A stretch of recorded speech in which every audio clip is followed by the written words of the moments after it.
The historic events of the past 2.5 years have forever changed nations, communities, and every single one of us. In this time of widespread social and economic transformation, we must ask ourselves, what is my highest priority now?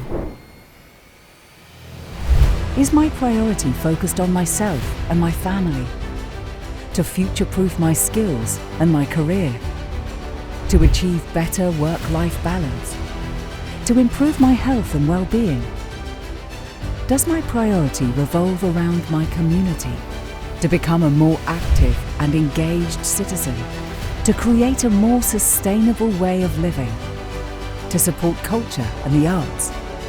Does my priority involve the future of the planet? To rethink our global food systems and access to clean water? To protect the environment, oceans, and biodiversity? To combat misinformation in the pursuit of truth? To work towards world peace? Priority, a new summit powered by the FII Institute, will debut in New York City on September the 22nd, alongside the United Nations General Assembly.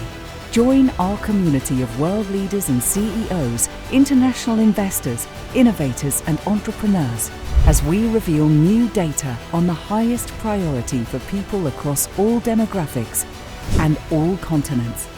And as we apply these insights into actions that support our mission to invest in humanity.